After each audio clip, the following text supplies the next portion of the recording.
दतिया में होगा उलटफेर। बीजेपी से आगे निकले कांग्रेस उम्मीदवार। अब तक 6 राउंड की गिनती पूरी।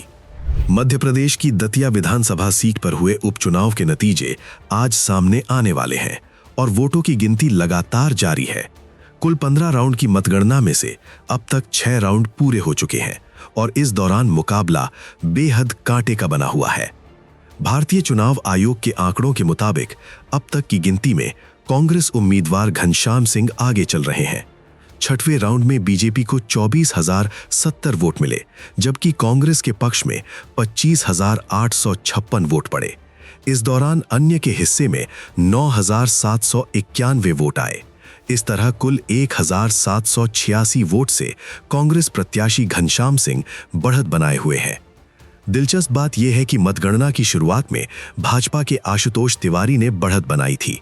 पहले राउंड में तिवारी को कांग्रेस के घनश्याम सिंह से ज्यादा वोट मिले और दूसरे राउंड के बाद भी वे करीब 875 मतों से आगे बने हुए थे, लेकिन तीसरे राउंड से तस्वीर पूरी तरह पलट गई।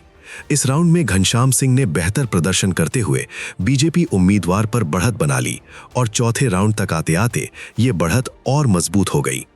तीसरे राउंड में मैं 33 वोट से आगे हूं और चौथे में और हमें 800-900 की लीड मिलेगी। 1,000 से ज्यादा आगे हो जाऊंगा और ये लीड हर राउंड में बढ़ती जाएगी, तेजी से बढ़ेगी। जब से काउंटिंग शुरू हुई किस तरह की स्थिति देख रहे हैं, सब कुछ ठीक-ठाक है? नहीं, ठीक है, सब कुछ ठीक है। प्रशासन से कोई शिकायत नहीं है अभी तक। क्या लगता था पार्टी को इस तरह गतिविधि रही होगी? देखिए क्या है, पूरी पार्टी यहाँ मौजूद थी। प्रदेश अध्यक्ष तो 50-60 गाँव में गए, घर घर गए, जनसंपर्क किया, बाजार में किया। प्रदेश के बहुत से पदाधिकारी यहाँ रहे, नेता प्रतिपक्ष यहाँ आए, प्रदेश प्रभारी हरीश चौधरी जी, प्रदेश सह प्रभारी गण सब यहाँ थे, सबने देखा। इसलिए स्थिति स्पष्ट थी। उनने बताया होगा, ऊपर रिपोर्ट दी होगी तो तुरंत हो गई कार्रवाई। वो तो कह रहे हैं कि नरोत्तम मिश्रा ने आपका सहयोग किया है। वो नहीं, उनने तो सहयोग नहीं किया, लेकिन हाँ, उनके कार्यकर्ता जो थे वो कई लोग नहीं माने और वो भाजपा से ज्यादा रुष्ट थे। उनने मेरी मदद की, चुपचाप की। नरोत्तम मिश्रा आपकी मदद की? नहीं, नरोत्तम नहीं, उनके कार्यकर्ताओं ने मदद की। राजन भारती जो आरोप लगा रहे थे उसी आरोपों की वजह से ये सब हुआ कि? नहीं, ऐसा कुछ नहीं है।